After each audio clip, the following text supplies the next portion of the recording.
Je m'appelle Hélène, j'ai 66 ans, veuve depuis 4 hivers, et j'habite près de l'Adour, à Dax. Je ne raconte pas pour avoir raison. Je raconte pour mettre les heures dans l'ordre, comme on aligne des assiettes sur une table avant de servir. Ce soir-là, un vendredi de vent tiède, j'avais préparé une soupe de légumes et une petite omelette au persil.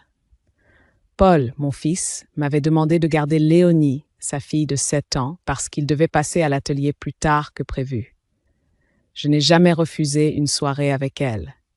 Elle a cette façon d'ouvrir la porte comme on ouvre une page qu'on aime relire.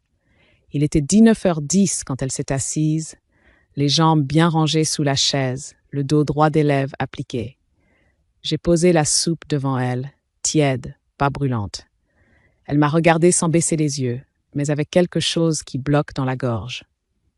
Sa petite voix a demandé si elle avait le droit de dîner. J'ai cru mal entendre. Je lui ai dit que la soupe était pour elle, que la maison était la sienne, que le repas était prêt. Elle a souri par politesse, pas par faim. Elle a pris la cuillère, l'a posée, m'a redemandé si elle avait le droit de manger maintenant. J'ai dit oui, bien sûr, vas-y, mange. Elle a trempé la cuillère, 1 fois, 2 fois, comme si elle apprivoisait l'idée du repas, et puis elle a mangé pour de bon, à petites bouchées, en regardant ma main poser du pain à côté de son assiette. J'ai cherché des mots simples. Parler du jardin, des canards sur l'Adour, de la voisine qui a planté trop de géraniums. Ne pas interroger trop tôt. Elle a hoché la tête aux histoires de canards, a souri très vite, puis s'est figée comme un ballon qui perd un peu d'air. Après la soupe, je lui ai demandé si elle voulait de l'omelette. Elle a posé la cuillère, a regardé l'assiette et a demandé si elle avait le droit d'en reprendre. J'ai répondu que oui, qu'elle pouvait même choisir entre l'omelette et un petit morceau de fromage. Elle a choisi l'omelette, encore une fois comme on fait un devoir bien fait. À 19h40, je lui ai proposé un verre de lait. Elle a hésité, a passé sa langue sur sa lèvre, a dit tout bas qu'elle boirait si c'était permis. J'ai versé, lentement, comme si le bruit du lait pouvait rassurer. Elle tenait le verre à 2 mains, comme pour empêcher qu'on le lui retire. Elle a bu par petites gorgées, sans jamais quitter la table des yeux. J'ai senti mes épaules s'emplir de questions que je n'ai pas posées. Ne pas brusquer, ne pas faire de la table un bureau d'enquête. Tenir l'instant seulement. Après le repas, nous avons débarrassé ensemble. Elle a tendu son assiette avec ce sérieux des enfants qui veulent bien faire. Je l'ai félicitée, pas comme on flatte, mais comme on constate ce qui tient. Elle m'a suivi jusqu'à l'évier, a demandé si elle avait le droit d'aider à rincer. J'ai mis un torchon à sa portée. Elle a essuyé, très appliqué, chaque bord, chaque trace. Je l'ai laissé faire, parce que ses gestes semblaient la calmer. Puis je l'ai envoyée choisir un livre. Elle a pris un album qu'elle connaît par cœur, mais elle l'a posé tout contre elle, sans l'ouvrir. Elle m'a demandé si elle avait le droit de s'asseoir sur le canapé. J'ai souri, j'ai tapoté le coussin. Ici, tu as le droit de t'asseoir sans demander. Quand Paul a envoyé un message pour dire qu'il arriverait plus tard, j'ai baissé la lumière du salon. Léonie a levé la tête. Elle m'a demandé si elle avait le droit d'éteindre la lampe de la table. J'ai dit qu'on la laisserait allumer encore un peu pour lire. Elle a paru soulagée, comme si une règle venait d'être posée clairement. Nous avons ouvert l'album, elle s'est rapprochée et a suivi les images avec son doigt. Elle connaissait les mots, mais elle attendait que je les dise d'abord, comme si ma voix lui donnait l'autorisation d'avancer. À 20h25, je lui ai proposé la salle de bain. Elle a cherché des yeux la porte, puis m'a demandé si elle avait le droit de se brosser les dents maintenant. J'ai dit oui, maintenant. Je lui ai tendu sa brosse qu'elle laisse chez moi, un tube de dentifrice à la fraise. Elle s'est brossé les dents en regardant son reflet, sans vraiment regarder. Je suis restée dans l'embrasure pour être là sans la surveiller. Elle s'est rincé la bouche, a essuyé le lavabo avec une précision qui m'a serré le cœur. Elle avait la fatigue des enfants qui vérifient tout. Pour le coucher, je laisse toujours la porte de la chambre un peu ouverte. Elle connaît le rituel. Histoire courte, verre d'eau sur la table, veilleuse allumée. Elle a glissé dans le lit en silence, a regardé le plafond. Elle m'a demandé si elle avait le droit de garder la veilleuse allumée 10 minutes. Je lui ai dit qu'elle pouvait la garder toute la nuit si elle voulait. Elle a fermé les yeux et la respiration s'est allongée, pas tout de suite, mais assez vite pour que je me détende aussi. Je suis restée assise, à côté, sans bouger la chaise, en attendant que le sommeil prenne sa place. Quand Paul est arrivé, il était un peu plus de 21 heures. Il a déposé ses clés doucement, a regardé sa fille dormir, a souri avec la lassitude des pères qui ne dorment pas assez. Dans la cuisine, nous avons parlé bas. Il m'a dit que Léonie mangeait peu ces derniers temps, qu'elle se réveillait la nuit, qu'elle avait peur du noir. J'ai écouté, j'ai dit que chez moi ce soir, elle avait mangé sans se presser, bu son lait et qu'elle avait demandé plusieurs fois l'autorisation de faire des choses simples. Il a levé les yeux surpris. Il m'a dit que Léa tenait à ce que les règles soient claires à la maison, que cela aidait l'organisation avec le bébé. Il n'a pas dit plus. Je n'ai pas insisté. Je me suis contentée de répondre que les règles, c'est fait pour que les enfants respirent, pas pour qu'ils demandent la permission de respirer. Quand ils sont repartis, j'ai rangé la table et j'ai sorti mon petit cahier. J'y note parfois des recettes qui marchent bien, des numéros utiles, des rendez-vous de dentiste. Ce soir-là, j'y ai noté l'heure du dîner, les phrases exactes de Léonie, la façon dont ses mains serraient le verre, son regard sur la lampe, sa demande pour la veilleuse.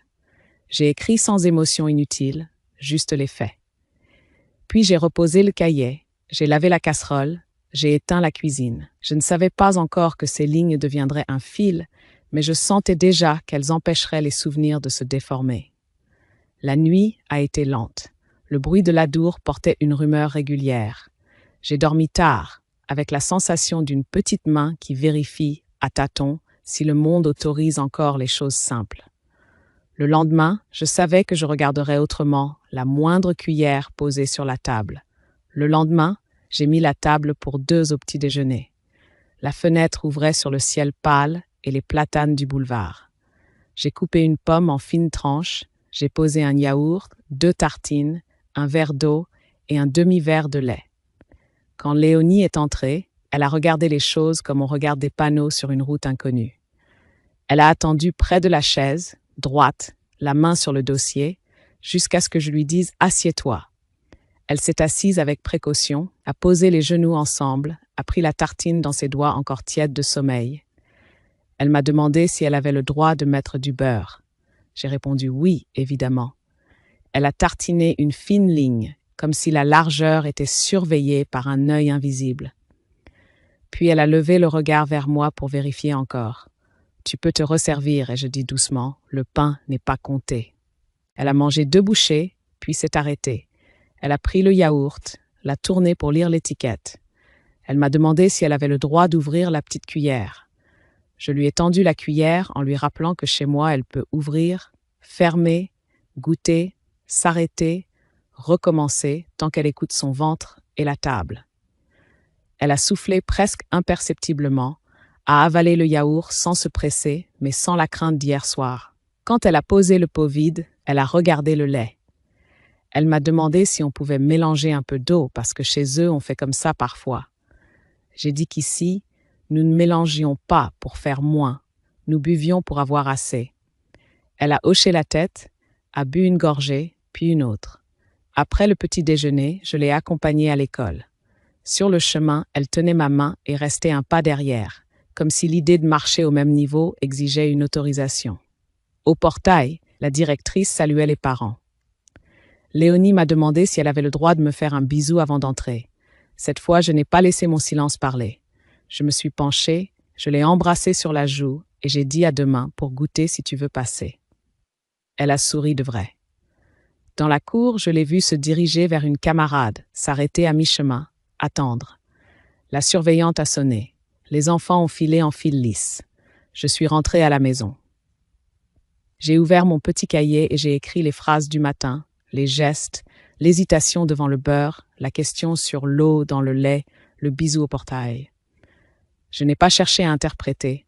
J'ai rangé le cahier dans le tiroir des torchons propres, là où je le trouve sans le croiser tout le temps. Puis j'ai nettoyé la table, j'ai ouvert la fenêtre, j'ai laissé entrer l'odeur du fleuve. En fin de matinée, Paul m'a appelé. Sa voix était plus légère qu'hier. Il m'a dit que la nuit avait été correcte, que Léonie s'était réveillée une fois, qu'elle avait demandé si elle pouvait aller aux toilettes et qu'elle était revenue sans pleurer. Il m'a remercié pour la veilleuse. Il a dit que Léa avait des règles pour aider à mieux organiser les soirées avec le bébé. Il a parlé d'efficacité et de clarté. J'ai répondu que l'efficacité va bien aux machines et que les enfants ont besoin de repères qui ne les servent pas. Il s'est tu un moment, puis il a dit qu'il passerait ce soir chercher Léonie après le goûter. L'après-midi, j'ai préparé un gâteau au yaourt. La pâte avait la consistance rassurante des gestes sûrs.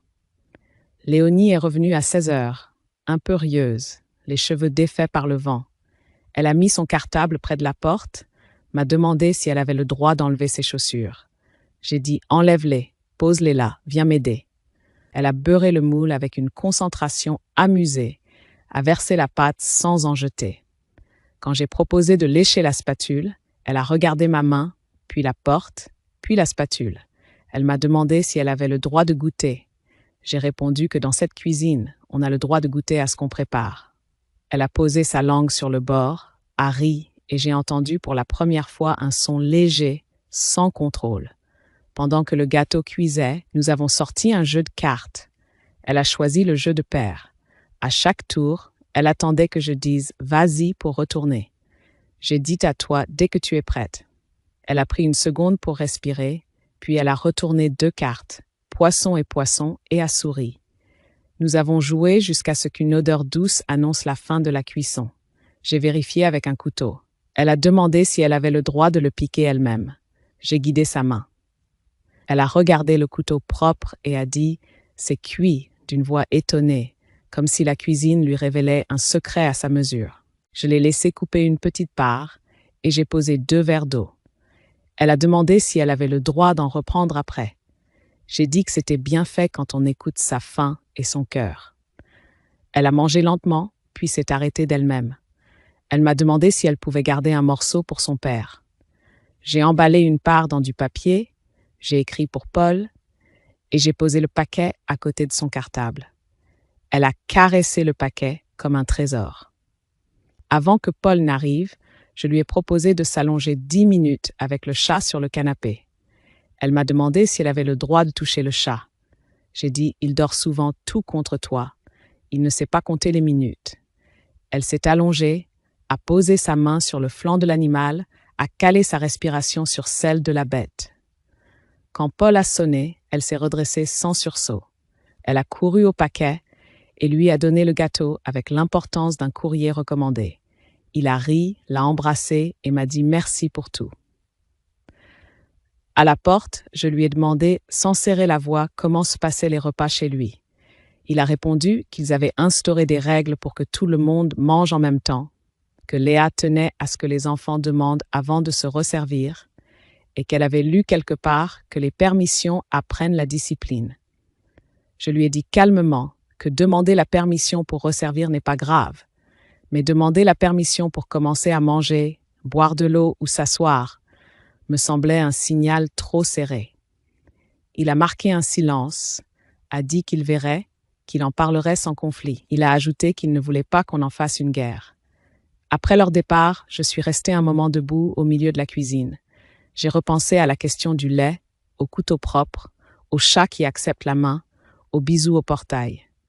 J'ai repris mon cahier, j'ai noté les scènes du jour, les heures, les phrases, les gestes. J'ai ajouté un mot court.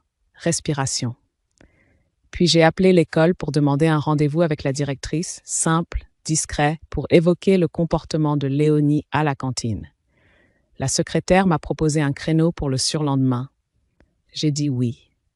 Après avoir raccroché, je suis allée jusqu'au placard et j'ai vérifié s'il restait un paquet de biscuits au cas où Léonie rentrerait un jour plus affamée que d'habitude. Le paquet était là.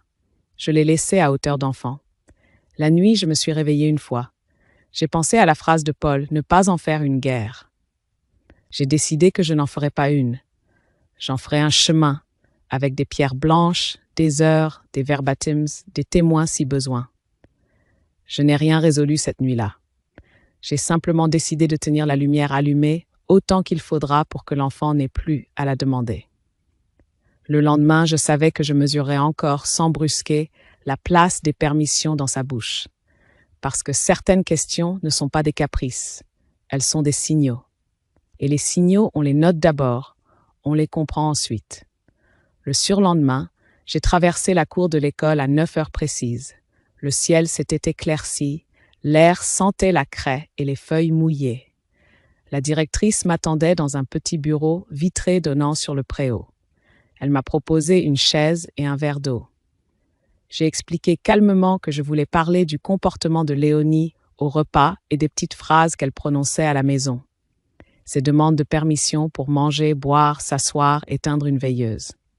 Je n'ai pas accusé, je n'ai pas dramatisé. J'ai sorti mon petit cahier, ouvert à la page du dîner et du petit déjeuner, et j'ai lu quelques lignes, factuelles, sans lever de voix.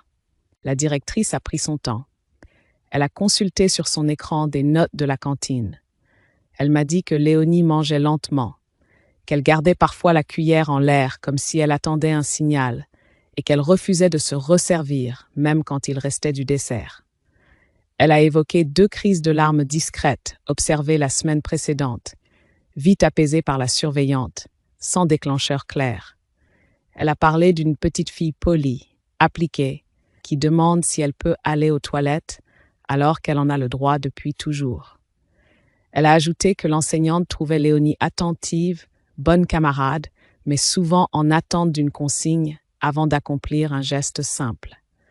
Elle m'a proposé d'écrire une note d'observation, datée, à verser au dossier interne, et m'a demandé si je souhaitais que l'école contacte l'assistante sociale de secteur pour un échange informel. J'ai répondu que je préférais avancer pas à pas et voir d'abord un médecin pour une évaluation de santé et une trace objective. En sortant, j'ai appelé le centre hospitalier pour un rendez-vous avec la pédiatre.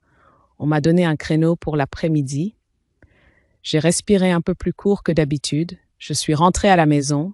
J'ai préparé un sac avec le carnet, la carte vitale de Paul qu'il m'avait confiée pour les urgences et une copie de la note d'observation que la directrice m'avait promis d'envoyer par courriel avant midi. Ensuite, je me suis occupée de gestes simples. Étendre une lessive, recoller une étiquette sur une boîte à gâteaux, vérifier l'état des chaussures de Léonie. Je fais cela quand l'inquiétude veut courir plus vite que moi. À 12h20, la note de l'école est arrivée. Elle parlait de lenteur au repas, d'hésitation, de demandes récurrentes de permission, de pleurs discrets, de politesse extrême. Les mots étaient sobres, sans jugement. Je l'ai imprimé et glissé dans la chemise claire où j'avais rangé mes copies. J'ai bu un verre d'eau, j'ai ouvert la fenêtre. La ville bruissait comme une casserole qu'on a oubliée sur feu doux. À 14h, Paul m'a déposé devant le service de pédiatrie avec Léonie. Il devait repartir travailler 1 heure et revenir nous chercher. Il m'a remercié du regard, m'a dit « Appelle-moi si ». Léonie a serré ma main. Dans la salle d'attente, elle feuilletait un livre avec des animaux. Je lui ai lu quelques légendes à mi-voix. Quand la pédiatre a appelé notre nom, Léonie a demandé à voix très basse si elle avait le droit d'entrer la première. J'ai répondu que oui, c'était même mieux ainsi. La pédiatre nous a fait asseoir, a demandé les raisons de la consultation. J'ai expliqué comme à l'école, avec le même calme. J'ai donné le carnet, la note, imprimée, j'ai rappelé les phrases de l'enfant, les heures, l'ordre des gestes. La médecin a posé quelques questions à Léonie, avec prudence. Comment se passent les repas, qui prépare? Que fait-on si on se relève la nuit? Où est la lumière? Léonie a répondu par petites touches, sans s'arrêter. Elle a dit qu'elle doit demander pour un verre d'eau, qu'elle peut être punie de ne pas dîner si elle parle trop à table, que la lumière doit s'éteindre tout de suite, sinon elle va dans le couloir pour réfléchir, que parfois elle doit rester dans sa chambre dans le noir pour se calmer quand elle s'est relevée. Elle n'a pas pleuré. Elle a dit cela comme on récite une règle d'école. La pédiatre a pris des notes régulières, a mesuré la taille et le poids, a ausculté doucement.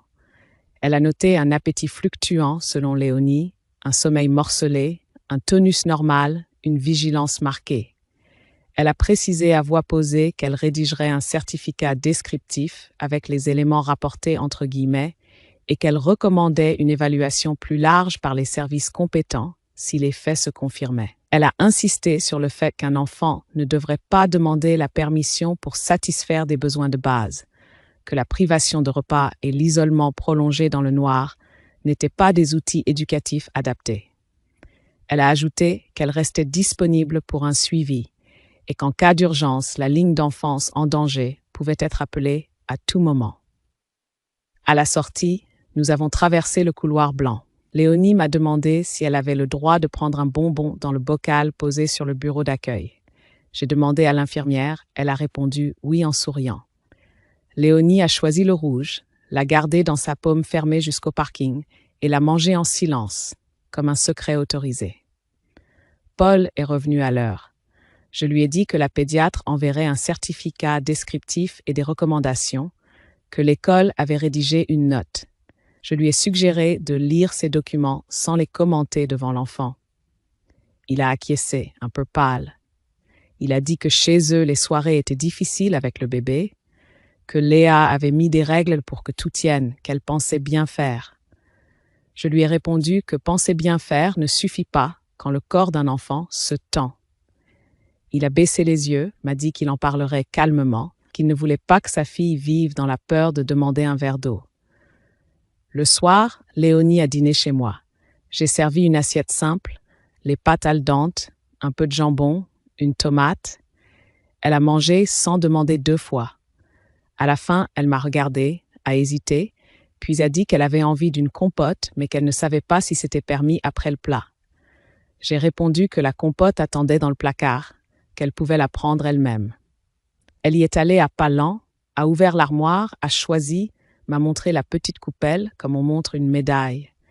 Elle l'a mangée avec application, puis a jeté l'emballage à la poubelle. Elle a essuyé la table sans que je le demande. Après son départ, j'ai repris mon cahier. J'ai écrit la visite à l'école, la note, le rendez-vous médical, les paroles de Léonie retranscrites au plus près, le bonbon rouge, la compote choisie seule. J'ai ajouté un mot que je n'avais pas encore écrit. Confidence. Puis un autre. Corroboration. Je me suis servi une tisane. La nuit tombait doucement sur le boulevard. J'ai pensé que le temps des palabres familiales n'était plus de saison, qu'il faudrait bientôt un cadre extérieur si les signes persistaient. Je n'ai pas appelé. J'ai attendu de recevoir le certificat de la pédiatre et la version signée de la note de l'école. Si demain, Léonie me demandait encore le droit d'éteindre une lampe, je saurais où poser la première pierre suivante. Entre-temps, je garderai ma maison comme un lieu où l'on n'a pas besoin de parlementer pour boire, s'asseoir ou demander un 2e morceau de gâteau. Parce qu'un enfant qui demande la permission de manger ne fait pas un caprice. Il montre une corde trop tendue, et mon devoir, désormais, était de la desserrer sans la rompre. Le lendemain matin, le courriel de la pédiatre est arrivé à 8h12. Certificat descriptif, 2 pages sobres.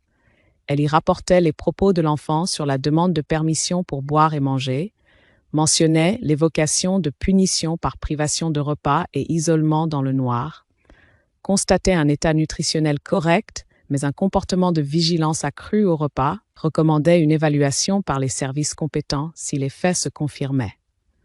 La signature était nette.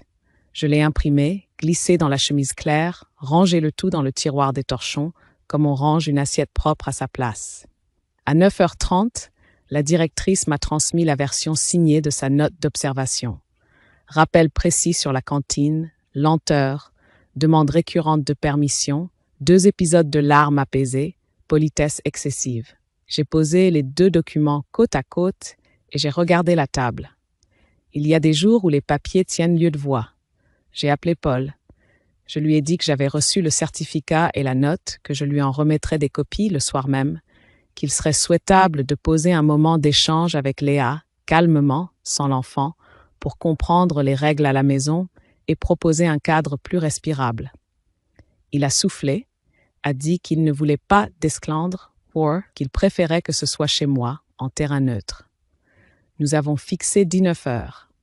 Léonie dînerait plutôt à la maison avec moi, puis Paul passerait la prendre après la discussion. Toute la journée, j'ai préparé la maison comme on prépare une table avant des invités difficiles. J'ai fait du thé, j'ai posé 3 verres d'eau, j'ai laissé les documents dans leur chemise sans les étaler. À 18 heures, j'ai servi à Léonie une assiette de riz et du poulet, puis un yaourt à la fraise. Elle a mangé doucement, a demandé si elle avait le droit de se resservir de riz.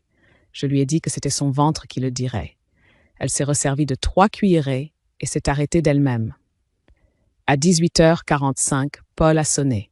Il a embrassé sa fille, m'a salué avec ses yeux de fatigue qu'on reconnaît chez ceux qui veillent. À 19h, Léa est arrivée. Elle s'est tenue droite sur le seuil, un manteau clair, un sac dans la main. Je lui ai proposé de s'asseoir. Elle a refusé le thé, a dit qu'elle n'avait pas beaucoup de temps. Paul s'est assis. Léonie était dans la chambre, à colorier une girafe. Je l'avais installée avec un livre et un verre d'eau. Je voulais que sa respiration ne soit pas prise dans notre discussion. J'ai commencé simplement. J'ai dit que je souhaitais parler de la façon dont Léonie vivait les repas et le soir, que j'avais constaté des demandes de permission pour des choses élémentaires et que l'école et la pédiatre avaient noté des éléments concordants. J'ai posé la chemise sur la table sans l'ouvrir. Léa a regardé la couverture, puis moi.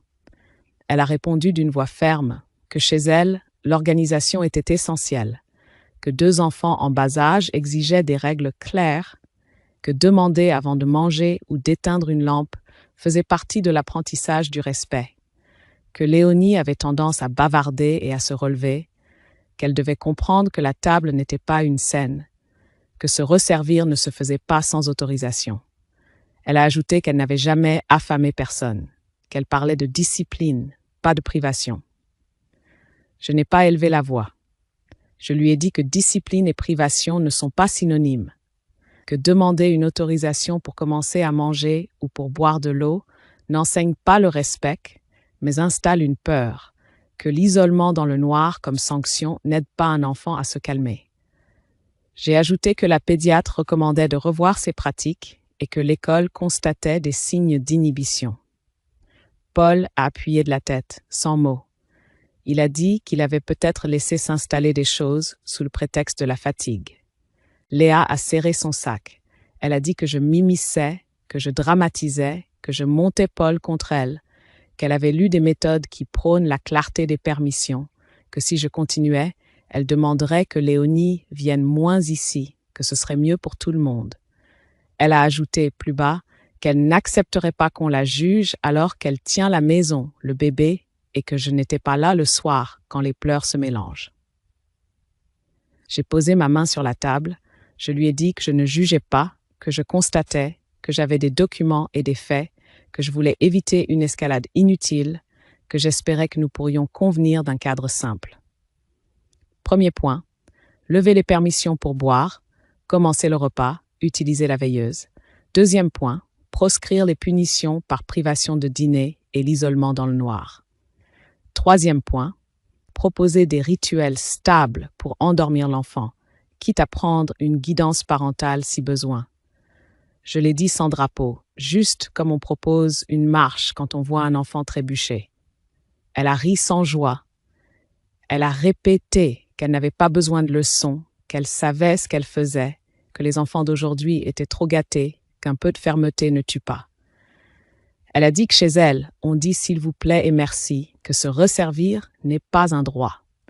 Elle a insisté sur le fait que Léonie avait mangé la veille, qu'elle ne voyait pas le problème. Paul a levé la main pour demander qu'on s'apaise. Il a dit qu'il souhaitait qu'on essaie les 3 points proposés, au moins pendant quelques semaines, et qu'on verrait. Elle a tourné la tête vers lui, étonnée, puis blessée. Je n'ai pas ajouté un mot. J'ai ouvert la chemise, j'ai montré la première page du certificat, la signature, la dernière ligne de la conclusion. J'ai posé à côté la note de l'école, la date, les observations. J'ai dit que ce sont des papiers, que les papiers n'ont pas d'humeur, qu'ils servent à tenir les discussions debout. Elle a regardé sans toucher. Elle a dit que je cherchais à fabriquer un dossier. J'ai répondu que je cherchais à éviter un dossier plus lourd. Elle s'est levée. Elle a dit qu'elle devait partir, qu'elle réfléchirait, qu'elle ne promettait rien. Elle a demandé où était Léonie. J'ai répondu qu'elle lisait, qu'elle pourrait lui dire au revoir sans la mêler à notre échange. Elle est allée dans la chambre, a posé la main sur la tête de l'enfant, a parlé bas, je n'ai pas entendu. Puis elle est revenue, a pris son sac et a quitté la pièce. La porte a mis un temps à se refermer, comme une nappe qu'on déplie sans parvenir à l'aplanir. Paul est resté assis. Il a posé les coudes, a frotté son front. Il m'a dit qu'il comprenait mieux, qu'il avait laissé filer, qu'il avait pris l'habitude de ne pas discuter pour éviter les cris, qu'il s'en voulait. Je lui ai demandé de ne pas s'en vouloir, de prendre une feuille et de noter, ce soir même, 3 règles inversées. Manger sans permission préalable, boire quand on a soif, garder une veilleuse.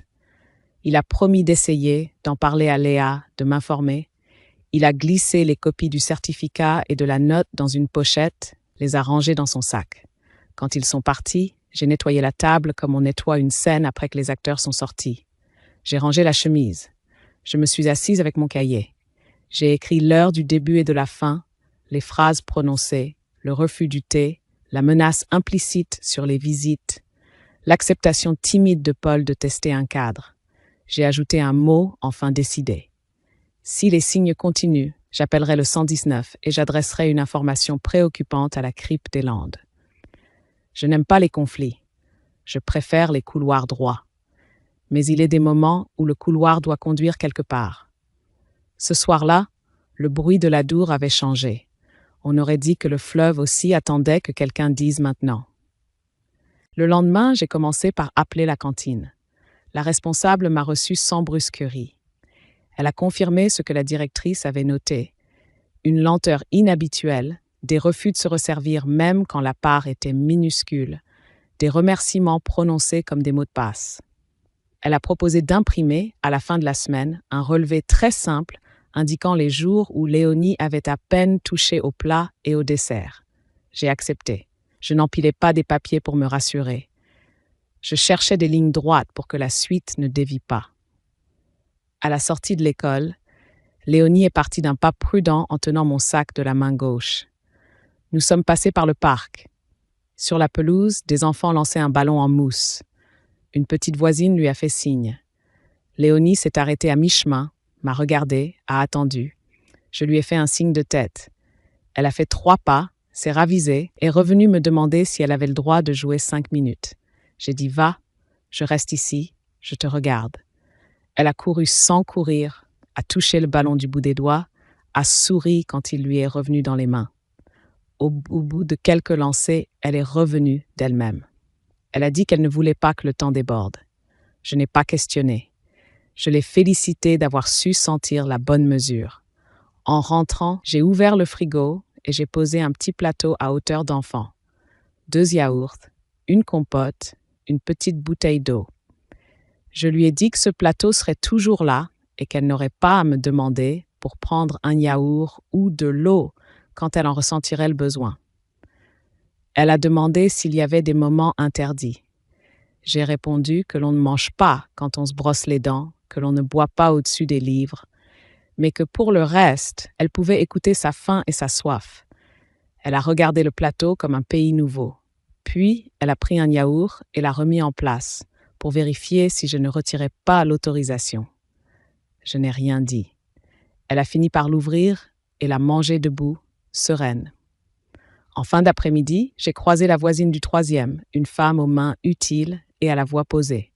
Elle m'a dit qu'elle m'avait vue souvent avec Léonie, que l'enfant lui semblait douce, un peu trop discrète pour son âge. Elle a hésité, puis m'a confié qu'un soir, tard, en rentrant, elle avait entendu des pleurs étouffés dans la cage d'escalier, suivis d'un silence net, et la lumière du palier s'était éteinte d'un seul coup. Elle n'avait pas voulu s'en mêler. Elle n'était pas sûre de ce qu'elle avait entendu. Je lui ai demandé l'heure, approximativement le jour si elle s'en souvenait. Elle m'a donné ce qu'elle pouvait. J'ai noté, sans la pousser. Elle a ajouté que si les services sociaux avaient besoin d'un témoignage, elle pourrait répéter ce qu'elle m'avait dit, sans l'amplifier. Le soir, Paul m'a laissé Léonie pour la nuit. C'était rare en semaine, mais il disait qu'il avait besoin de souffler, que le bébé avait de la fièvre, que Léa était à cran. Chez moi, la routine s'est déroulée sans heure. Douche tiède, pyjama doux, histoire courte, veilleuse allumée. Au moment d'éteindre la lampe du salon, elle a demandé si la veilleuse pouvait rester allumée jusqu'à ce que je me couche. Je lui ai dit qu'elle pouvait rester allumée jusqu'au matin si elle le souhaitait. Elle a dormi d'un trait jusqu'à 5 heures, puis s'est rendormie. J'ai noté l'heure, la durée, le silence régulier. À 8 heures, je l'ai accompagnée à l'école. Sur le trottoir, la directrice m'a fait un signe discret. Elle avait transmis la note signée au dossier et envoyé parallèlement une information anonyme à la cellule du département pour demander conseil sur l'attitude à tenir. Elle m'a dit que cela ne préjugeait de rien, que c'était une façon d'avoir une ligne claire si la situation se précisait. Je l'ai remerciée. J'ai apprécié cette prudence qui ne se confond pas avec l'attentisme. Dans la matinée, la pédiatre m'a appelé pour confirmer l'envoi postal du certificat. Elle m'a demandé si j'avais évoqué cette situation avec le père. J'ai répondu que oui, que Paul semblait prêt à assouplir les règles et à poser un cadre plus respirable, mais que la belle-mère y voyait une atteinte à l'ordre de la maison. La pédiatre m'a conseillé de ne pas multiplier les confrontations, d'opter pour une démarche extérieure si je constatais une persistance des faits. Elle a répété que la ligne 119 pouvait être appelée à tout moment, que la CRIP pouvait recevoir une information préoccupante avec les pièces et que les entretiens de l'enfant se dérouleraient alors dans un cadre protégé, sans exposition inutile. À midi, Paul a envoyé un message. Il essayait la veilleuse pour de vrai à la maison et avait demandé à Léa de laisser Léonie boire quand elle avait soif, sans permission préalable. Il ajoutait qu'il voulait croire que cela réduirait les pleurs et les nuits cassées. Je l'ai encouragé, sans commentaire sur Léa. Je lui ai proposé de récupérer Léonie à la sortie pour le goûter. Il a accepté. L'après-midi, la responsable de la cantine m'a transmis un premier relevé de 2 semaines. Rien d'accablant, simplement des traces répétées de petites prises, de desserts à peine entamés. J'ai glissé ces feuillets derrière la note de l'école. Puis j'ai appelé une connaissance, assistante sociale à la retraite, pour lui demander un avis. Elle m'a répondu que je rassemblais proprement ce qu'il fallait, que le moment venu, je pourrais transmettre l'ensemble sans adjectif aux services compétents. Elle m'a rappelé que l'important était d'éviter les accusations en face à face et de tenir la porte ouverte au père. À la sortie, Léonie avait la mine plus rose. Elle a couru jusqu'à moi, puis s'est arrêtée net, comme si elle avait franchi une ligne invisible. Elle m'a demandé si elle avait le droit de te prendre la main. Je l'ai prise, sans phrase. À la maison, elle a mangé une tranche de gâteau sec et a bu un verre d'eau sans demander, puis m'a regardé pour voir si je disais quelque chose. Je lui ai demandé si à la maison, la veilleuse avait pu rester allumée. Elle a répondu oui, que papa l'avait laissée, que personne n'avait crié. Elle a ajouté que le bébé avait pleuré, mais que la lampe n'avait pas bougé. Ce simple détail m'a fait plus d'effet qu'une longue protestation. En fin d'après-midi, la voisine du 3e a glissé une enveloppe sous ma porte. À l'intérieur, une note manuscrite avec 2 dates approximatives et l'heure à laquelle elle avait entendu pleurer et la mention lumière du palier éteinte. Ce n'était pas une preuve. C'était un rappel que je n'étais pas seule à entendre. J'ai rangé cette note avec les autres. Puis, j'ai écrit à Paul un message bref pour lui dire que je proposerais un rendez-vous avec la cellule du département si les choses ne se calmaient pas. Il a répondu compris, fais comme il faut, je suivrai. Le soir, j'ai servi des lentilles et des carottes. Léonie a mangé en parlant de l'école, du chat qui s'était installé sur les cahiers, de la maîtresse qui avait raconté une histoire drôle. Elle a demandé si elle avait le droit de garder sa serviette jusqu'à demain pour vérifier si elle restait propre. Je lui ai dit qu'elle pouvait en prendre une autre demain et que celle-ci irait à la machine. Elle a hoché la tête. Son visage s'allégeait par à-coups comme une corde qui se détend secteur par secteur. Avant de me coucher, j'ai étalé sur la table la chemise claire. Certificat descriptif, note d'école, relevé cantine, petite note de la voisine, mes pages de carnet. La pile n'était pas lourde. Elle tenait dans une main. Je me suis promise 2 choses. D'abord, laisser au père le temps de reprendre sa place à hauteur de sa fille. Ensuite, si la corde se tendait à nouveau, appeler le 119 sans trembler et transmettre au service du département l'information préoccupante. Avec les pièces, rien que les pièces. J'ai éteint la lumière et j'ai laissé la veilleuse de la cuisine allumée.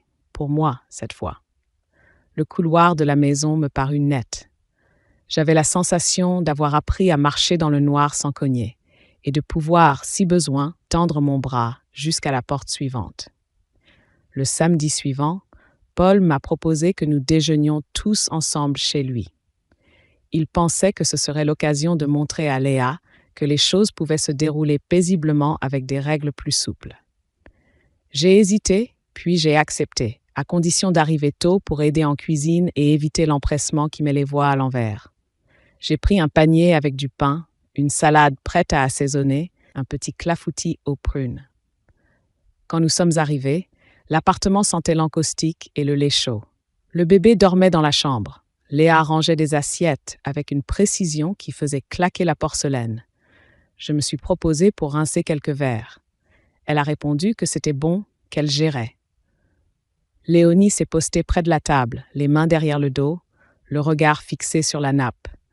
Paul a annoncé qu'aujourd'hui, on se servait d'abord de salade, puis de pâtes, et que chacun pouvait boire quand il avait soif sans demander.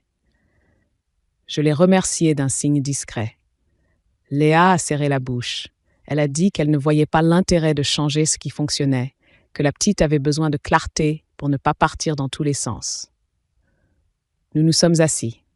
Paul a servi la salade, puis les pâtes. Léonie a pris sa fourchette, l'a reposée, a jeté un coup d'œil vers sa belle-mère. Paul a versé de l'eau dans son verre. Il a dit calmement « Tu bois quand tu veux ». Elle a bu une gorgée, puis une autre. Léa a tapoté la table du bout des doigts. Elle a demandé à Paul s'il comptait laisser tomber toute discipline. Il a répondu que laisser un enfant boire sans permission n'était pas laisser tomber la discipline, que c'était un début normal de repas. Léa a soupiré, a piqué dans son assiette 2 bouchées trop rapides. Au milieu du repas, le bébé s'est mis à pleurer. Léa s'est levée, est allée dans la chambre, a refermé la porte. Le silence a légèrement basculé. Léonie a dit qu'elle aimait bien les prunes. Je lui ai répondu que nous en avions un clafoutis pour le dessert. Elle a souri d'un vrai sourire. Léa est revenue avec le bébé contre son épaule, un biberon dans la main. Elle s'est rassise, l'enfant sur les genoux, et a dit que le dessert attendrait une autre fois, que la petite avait déjà mangé suffisamment. Paul a posé sa fourchette. Il a dit qu'il voulait qu'on goûte le clafoutis qu'il était prévu. Léa a haussé les épaules. Elle a expliqué que Léonie parle trop à table, qu'elle se lève, qu'il faut parfois la priver pour qu'elle comprenne. Elle a décrété que la petite n'avait pas droit au dessert aujourd'hui, point. Je n'ai pas répondu tout de suite. J'ai regardé Léonie. Elle avait remis ses mains derrière le dos. Paul a rappelé doucement ce dont nous avions convenu. Léa a lâché que si Paul voulait lui saboter l'éducation, il en porterait les conséquences quand la petite deviendrait ingérable. Elle m'a jeté un coup d'œil, a ajouté que chez moi, on la gâtait. J'ai posé la serviette à côté de mon assiette. Je me suis adressée à Léonie. « Tu te lèves, tu vas chercher 2 petites assiettes sur le buffet et tu les poses près du clafoutis. » Elle a regardé Paul, puis a obéi, avec un calme qui m'a fait mal. J'ai servi 2 parts, une modeste pour elle, une pour moi. Léa a claqué sa cuillère sur la table. Elle a ordonné à Léonie de rester debout face au mur du couloir jusqu'à la fin du repas. Paul a dit non. Sa voix n'était ni forte ni hésitante. Non, on ne punit pas ainsi, et encore moins par privation. Léa s'est levée, a posé le bébé dans son berceau et a tiré doucement l'enfant vers le couloir. Léonie a murmuré qu'elle n'avait pas fini sa salade. La lumière du salon a glissé sur le carrelage. J'ai suivi Léa du regard. Elle a placé la petite devant le mur, a éteint l'applique du couloir et a dit « Tu réfléchis ». Je me suis levée à mon tour. J'ai allumé l'applique. Je me suis accroupie à hauteur de Léonie. Tu vas terminer ton assiette, puis tu goûteras le clafoutis. Je ne te demande pas ton avis. C'est comme cela. Paul nous regardait, immobile. Léa s'est placée entre nous. Elle m'a demandé si j'avais décidé de faire la loi chez elle. J'ai répondu que je ne faisais pas la loi, que la loi s'occupait des enfants quand les adultes confondaient fermeté et privation.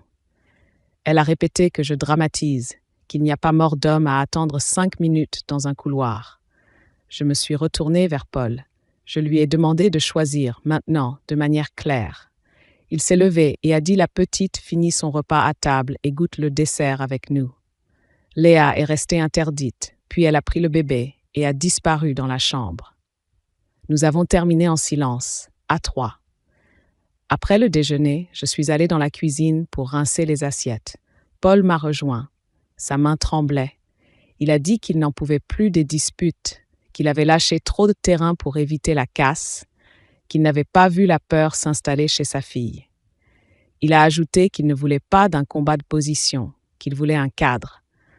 J'ai dit que le cadre existe, qu'il s'appelle protection de l'enfance, ça, que nous avons des éléments écrits, l'école, la pédiatre, la cantine, et que si la privation et l'isolement dans le noir se poursuivaient, j'appellerais le 119. Il a fermé les yeux et a dit d'accord. L'après-midi s'est étiré sans incident. Léa n'est pas ressortie de la chambre avant notre départ. Léonie a joué dans le salon à construire un chemin de cubes qui évite le tapis. Elle m'a demandé si elle avait le droit de prendre un verre d'eau. Je lui ai répondu que le bocal était là pour cela, que chez son père aussi, elle pouvait boire sans demander. Elle a bu sans trembler. Paul a rangé calmement la table, a mis la bouilloire en marche, a posé 3 tasses, même si Léa n'en voulait pas. En rentrant chez moi, j'ai ouvert mon cahier et j'ai écrit le récit du déjeuner, les phrases exactes, la scène du couloir, l'applique éteinte puis rallumée, la décision de Paul, le dessert partagé, la chambre fermée, le chemin de cube et le verre d'eau. J'ai posé à côté le certificat de la pédiatre, la note de l'école, le relevé de la cantine, la note de la voisine. J'ai photographié la page de mon carnet pour garder une copie. Je n'ai pas tremblé. J'ai seulement senti que le temps des détours venait de finir. Le soir, Paul m'a envoyé un message bref. Il avait parlé, il avait dit qu'il ne voulait plus de couloirs éteints, plus de permission pour boire ou commencer à manger, plus de privation de dessert comme punition. Léa avait crié, puis s'était tue, puis avait dit que si je continuais à m'en mêler, elle demanderait à ce que Léonie vienne moins chez moi. Il avait répondu que ce n'était pas négociable, que l'enfant viendrait comme prévu. Puis il avait rangé les verres. Le bébé dormait. La maison respirait un peu mieux. Je me suis fait une tisane. J'ai regardé la vapeur se dissoudre dans l'air. Je me suis entendu dire à voix basse « Demain, j'appelle ». Non pas pour gagner, mais pour protéger. J'ai posé mon téléphone sur la table, face contre le bois. Je n'ai pas eu besoin de plus. Le lendemain matin, à l'heure où la lumière blêmit les murs du salon, je composerai le 119 et j'enverrai l'information préoccupante à la cellule du département avec les pièces, sans un adjectif de trop. Ensuite seulement, je rangerai la tasse. Ensuite seulement, je laisserai l'Adour reprendre sa rumeur, en espérant qu'elle porte plus loin que nos voix mêlées. Le dimanche matin, j'ai attendu que la lumière soit franche pour appeler. J'ai ouvert la chemise claire, posé le carnet à côté, vérifié que les copies étaient bien là. À 9 heures, j'ai composé le 119. La voix à l'autre bout était posée, ni pressée ni tiède. J'ai dit mon nom, mon lien avec l'enfant, la ville. J'ai expliqué que je souhaitais signaler des faits qui me semblaient relever d'une information préoccupante. J'ai décrit sans adjectif les demandes de permission pour boire et pour commencer à manger, la privation de dessert annoncée comme punition, les mises au couloir dans le noir, l'applique éteinte, la peur de toucher à la lampe, la veilleuse. J'ai donné les dates, les heures, les phrases exactes que j'avais notées. J'ai précisé que la pédiatre avait rédigé un certificat descriptif, que l'école avait produit une note, que la cantine avait un relevé, qu'une voisine avait indiqué des pleurs tardifs avec extinction de la lumière. La personne m'a remercié, a demandé si l'enfant était en sécurité à l'instant. J'ai répondu que oui, Léonie était avec son père, qu'il s'était engagé à assouplir les règles, mais que la belle-mère restait sur des positions strictes. On m'a expliqué la suite. Transmission de l'appel à la cellule de recueil du département, possibilité d'être rappelé pour compléter, nécessité d'envoyer par écrit, de préférence par courriel sécurisé, les pièces dont je disposais. J'ai reçu l'adresse, le format attendu, la consigne de garder les originaux. J'ai raccroché avec la sensation d'avoir posé une pierre plate au milieu du courant. À 9h40, j'ai rédigé un mail bref à la cellule du département. Objet, information préoccupante concernant une enfant de 7 ans. Corps du message, rappel des faits datés, liste des documents joints, coordonnées des personnes à contacter, père, école, pédiatre. J'ai relu, supprimé un adverbe, ajouté une heure manquante, Puis j'ai envoyé. Le téléphone a vibré une dizaine de minutes plus tard.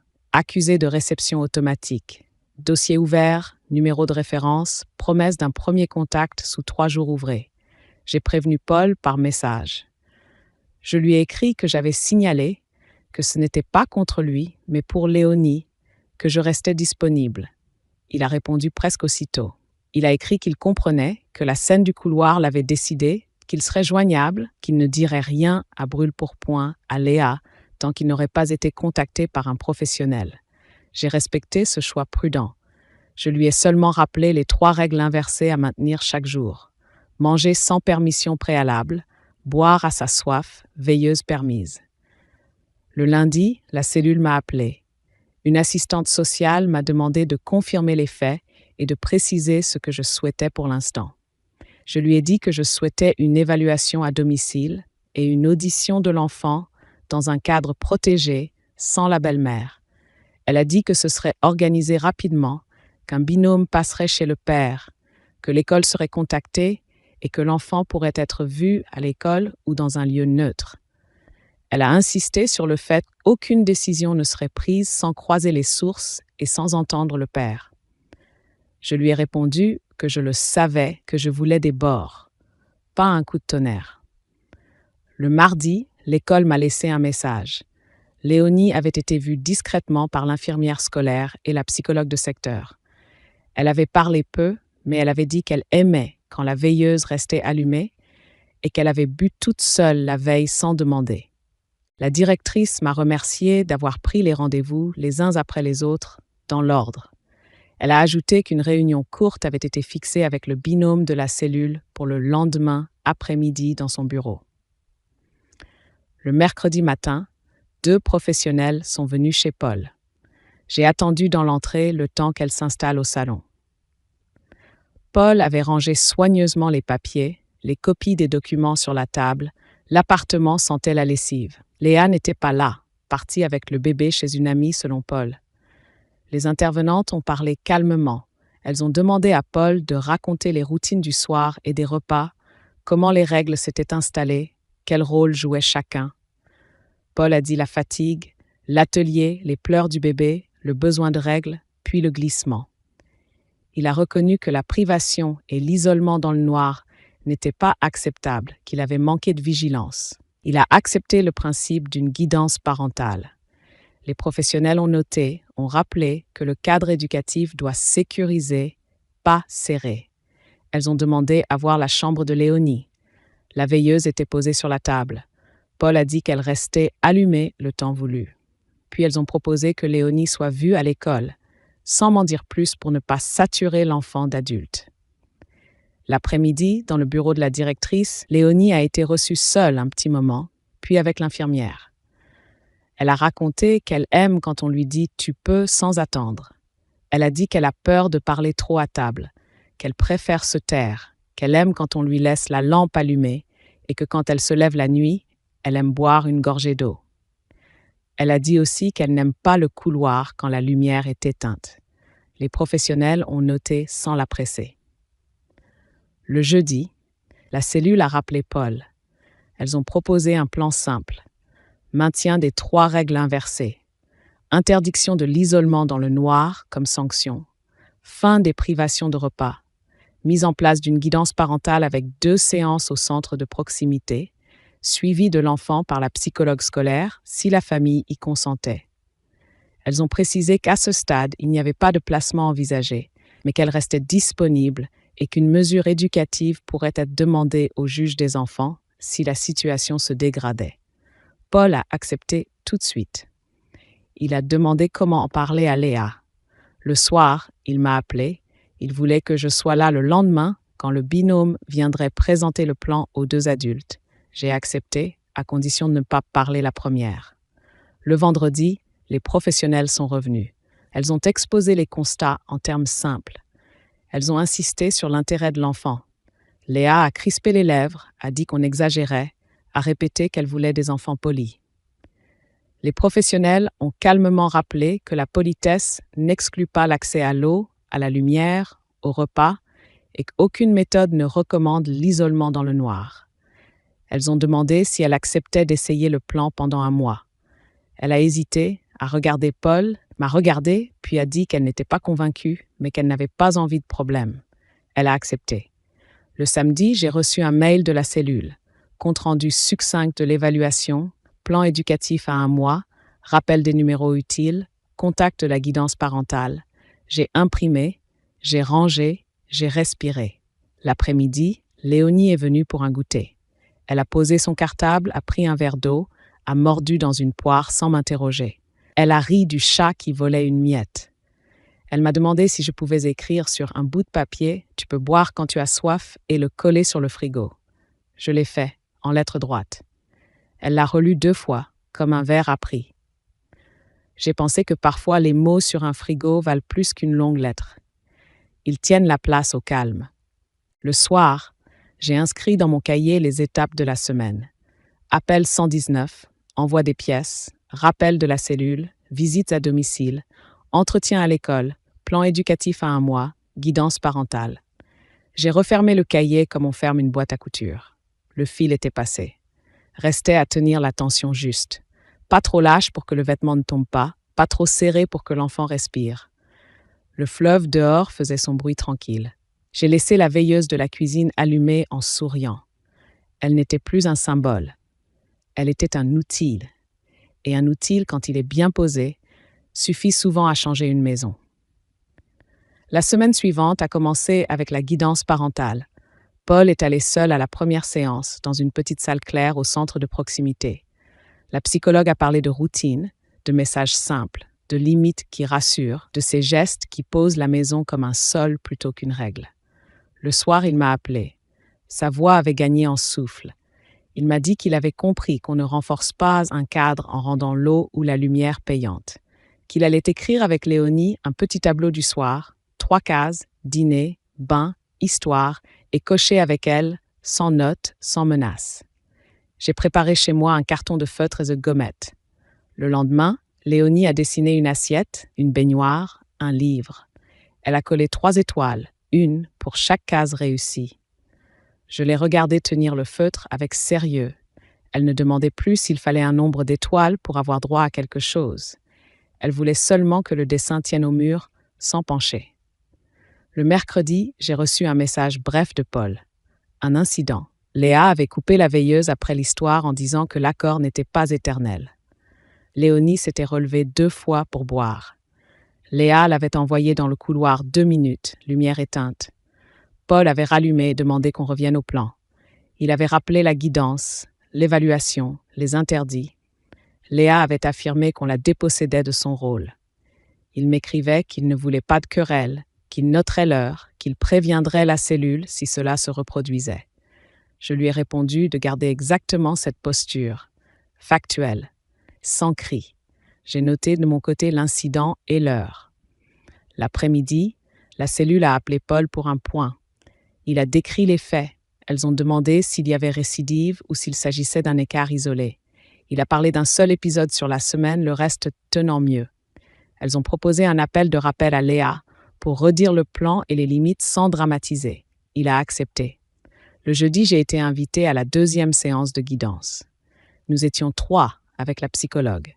Elle a parlé d'alliance parentale, de phrases courtes à répéter. Tu peux boire. Tu peux me dire si tu as peur.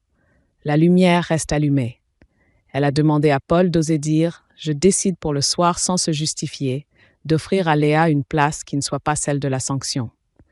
Elle m'a proposé un rôle discret, soutenir le tableau des 3 cases, accueillir la petite sans interroger le séjour de la veille. Je me suis sentie utile sans me prendre pour un juge. Le vendredi, j'ai récupéré Léonie pour le goûter. Elle avait les joues plus rondes, les pas moins comptés. Elle a ouvert le frigo, pris une compote et m'a demandé si je voulais la moitié. J'ai dit qu'elle pouvait la manger entière. Elle a ri et a tout mangé. Elle m'a raconté la récréation, un chat qui s'était caché sous le banc, la maîtresse qui avait raconté une histoire drôle. Pendant qu'elle parlait, je pliais des torchons, non par manie, mais pour accompagner ses phrases de gestes calmes. Elle a aidé, sans qu'on le lui demande. Le samedi matin, Paul m'a proposé de passer chez eux pour coller le petit tableau sur la porte du réfrigérateur. Léa était présente. Elle nous a regardé faire sans s'approcher. Paul a expliqué à voix neutre les 3 cases, que c'était des repères, pas des récompenses. Léonie a collé 2 étoiles la veille pour dîner et bain et une case vide pour l'histoire, parce que le bébé avait pleuré trop longtemps et qu'elle s'était endormie sans lire. Léa a fait remarquer que ce genre de tableau infantilise. La psychologue conseille cela, a répondu Paul, et cela apaise. Léa s'est contentée d'un haussement d'épaule. Le soir, un nouveau message de Paul est arrivé. Rien à signaler, avait-il écrit. Veilleuse allumée, eau libre, pas de couloir. Le dimanche matin, la cellule a envoyé un mail de mi-parcours. Elle remerciait pour la réactivité, rappelait les axes du plan, proposait une 3e séance de guidance si nécessaire. Elles indiquaient qu'aucune saisine du juge des enfants n'était envisagée à ce stade, si le respect des règles se maintenait durant les 2 semaines suivantes. J'ai imprimé le mail, l'ai glissé dans la chemise avec les autres. Le midi, Léonie et Paul sont venus déjeuner. J'ai préparé un gratin de pommes de terre et une salade verte. Léonie a demandé si elle pouvait mettre la table. Elle a posé les couverts avec un sérieux de petit adulte. En mangeant, elle a parlé sans surveiller chaque mot. Je l'ai laissée aller et venir entre son assiette et son verre d'eau. Je lui ai proposé de se resservir si elle voulait. Elle a regardé son assiette, puis a dit qu'elle avait assez et qu'elle préférait garder de la place pour la poire. J'ai pensé que le corps reprenait sa place, pas la règle. L'après-midi, Léa a envoyé à Paul un message que celui-ci m'a montré. Ton sec, mais moins tranchant. Elle disait qu'elle essayait, qu'elle ne supportait pas le bazar, mais qu'elle entendait que certaines choses ne se discutent pas. Elle demandait s'il était vraiment nécessaire de laisser la veilleuse toute la nuit. Paul a répondu qu'il pouvait convenir d'un temps minimum, puis d'une extinction progressive quand Léonie s'endormirait mieux, mais qu'il ne coupait pas d'un geste. Elle n'a pas répondu. J'ai noté la tentative de compromis, la première phrase qui ne sonnait pas comme un verdict. Le lundi, la responsable de la cantine m'a transmis un nouveau relevé. Les prix avaient augmenté, les desserts n'étaient plus systématiquement refusés. L'école m'a appelé pour dire que Léonie levait la main plus souvent, qu'elle n'attendait plus toujours la consigne pour se lever boire au robinet. Le soir, j'ai accompagné Léonie au parc. Elle m'a demandé si elle pouvait courir jusqu'au banc et revenir. Je lui ai dit de partir quand elle le sentirait. Elle a couru, est revenue et s'est jetée contre moi en riant. Ce rire-là n'avait plus besoin d'autorisation. Au milieu de la semaine, malgré les progrès, une dernière secousse est venue. Paul m'a appelé tard. Léa avait explosé, fatiguée par le bébé malade. Elle avait crié que tout lui échappait, qu'elle n'était plus chez elle dans sa propre maison, qu'on la jugeait à chaque geste. Elle avait éteint la veilleuse et claqué la porte de la chambre. Paul avait rallumé immédiatement. Léonie ne s'était pas levée.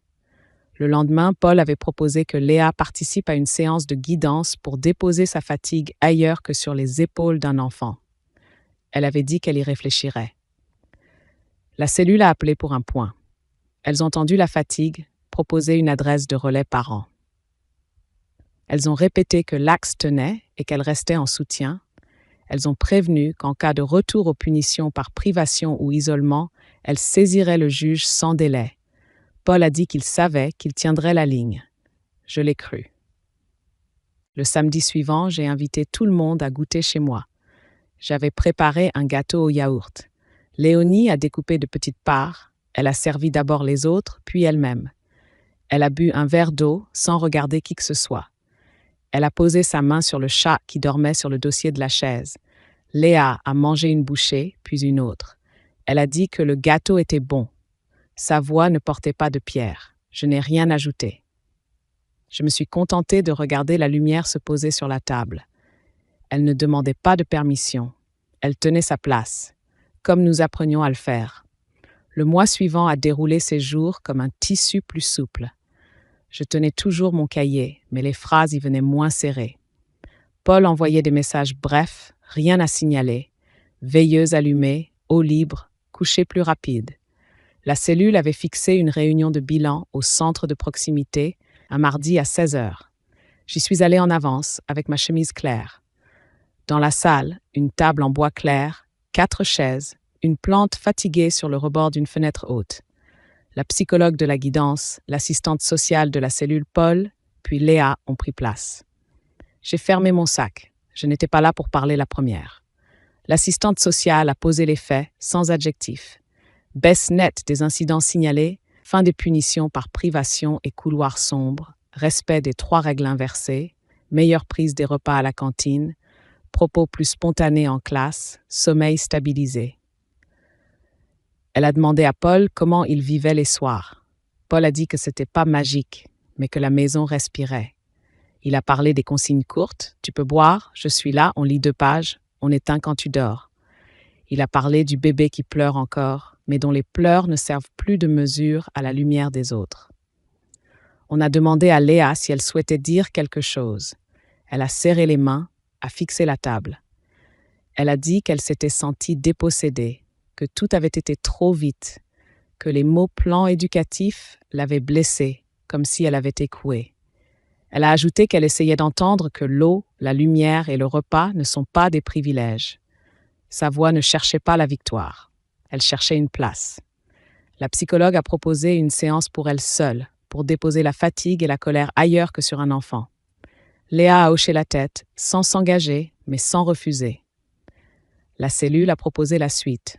Maintien du plan encore 1 mois, puis allègement si tout tient. Un appel hebdomadaire court avec Paul pour vérifier les soirées. Possibilité pour Léa d'un accompagnement ponctuel. Pas de saisine du juge des enfants, pas de mesures judiciaires, mais une vigilance partagée. Elles ont rappelé que l'information préoccupante restait classée en suivi, non close, le temps d'observer la durée. J'ai approuvé en silence. J'ai appris à préférer les portes qui restent entrebâillées aux portes bravement claquées. À la sortie dans le couloir, Léa m'a retenue d'un geste. Elle a parlé sans mordre ses mots. Elle a dit qu'elle n'avait pas su faire avec une enfant qui n'était pas la sienne, et un bébé collé à son épaule que les nuits l'avaient rendue dure. Elle a dit qu'elle avait pensé que demander, c'était éduquer, que se priver, c'était apprendre la mesure. Elle a dit qu'elle ne voulait pas être l'ombre qui se promène dans une maison allumée. J'ai répondu que les maisons ne nous appartiennent pas quand un enfant s'y tient le souffle court.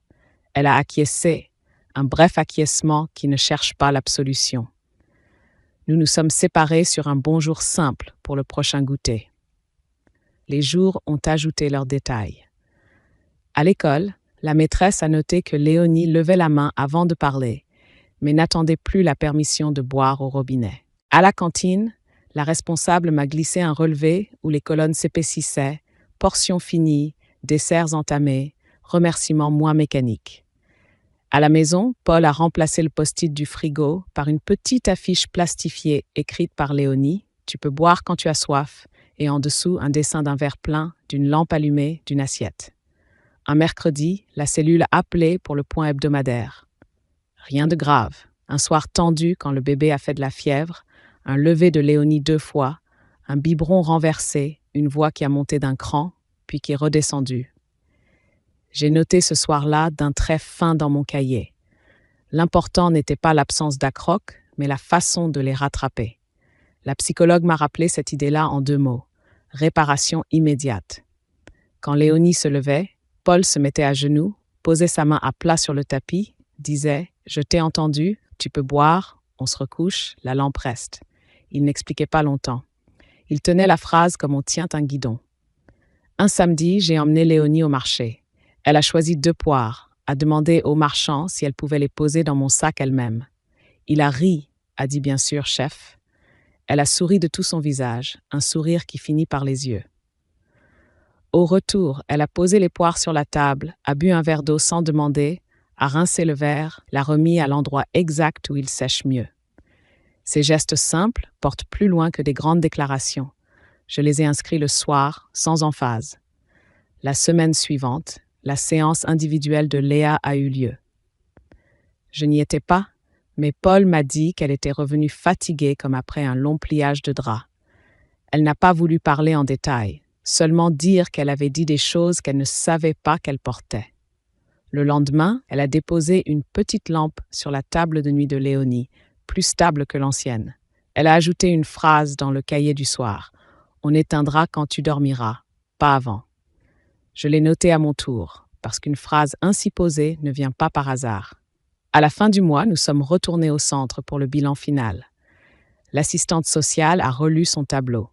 Fait supprimé, incident isolé rattrapé, progrès confirmé à l'école et à la cantine, sommeil régulier, absence de sanctions inadaptées. Elle a proposé de classer l'information préoccupante sans suite judiciaire, avec une recommandation de rester en lien avec la guidance si besoin.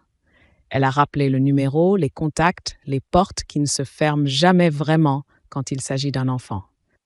Paul a remercié. Droit. Léa a dit qu'elle continuerait à venir si une autre séance était utile. On lui a répondu qu'elle pouvait venir pour elle, pas seulement pour la maison. En sortant, Léonie m'attendait chez moi pour un goûter. Elle a mis le couvert seul, 2 assiettes, 2 verres d'eau. Elle a croqué dans une poire, a parlé d'un poème appris, des rimes en non et en an, de la sonnerie qui avait sonné trop tôt.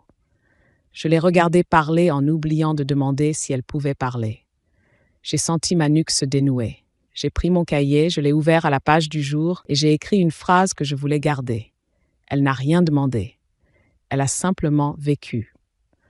Le soir, j'ai collé à l'intérieur de la chemise, en haut, le petit numéro de dossier de la cellule, puis j'ai rangé la chemise dans le tiroir des torchons propres. Je n'avais pas gagné. Je n'avais pas perdu. J'avais tenu la table assez longtemps pour que les mains cessent de la bousculer. La maison n'était pas devenue un tribunal, elle était redevenue un lieu. Et dans ce lieu, une enfant buvait un verre d'eau sans lever les yeux vers la porte. Cela valait plus que des discours. Cela valait une fin de journée où la Dour avait le son des choses tenues, ni triomphale, ni triste, simplement exact. Demain, je saurais encore écouter. Mais ce soir-là, j'ai laissé ma veilleuse allumée pour le plaisir et non plus pour prouver quoi que ce soit.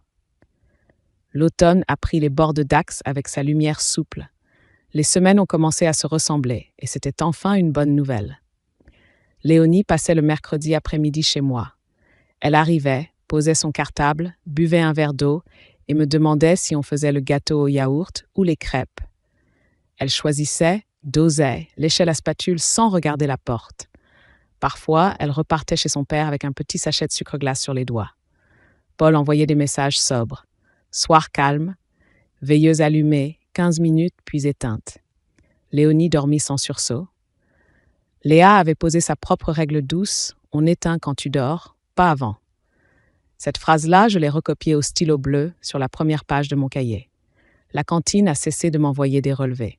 La responsable m'a dit que tout allait bien, que Léonie mangeait à son rythme, qu'elle riait parfois quand la salade craquait sous la dent.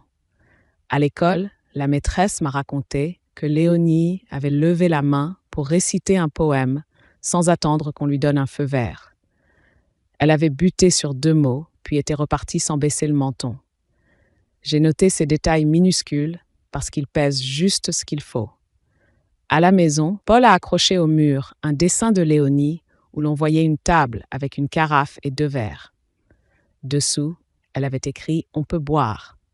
Ce présent impersonnel était plus grand que tous nos discours. Un dimanche, nous avons marché tous les 4 au bord de la Dour.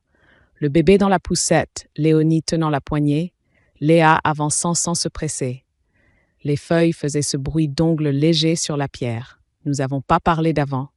Nous avons regardé l'eau. Léonie a demandé si elle pouvait jeter un caillou. Je lui ai dit oui, choisis-le bien, pas trop gros pour le poisson. Elle a lancé court avec justesse. Le caillou a disparu dans un plop net et elle a souri. J'ai pensé qu'il y a des gestes qui disent mieux que nous que la peur décroche enfin ses doigts. La cellule a appelé une dernière fois. Dossier clos, pas de saisine, possibilité de recontacter en cas de besoin. Elles ont remercié pour notre coopération.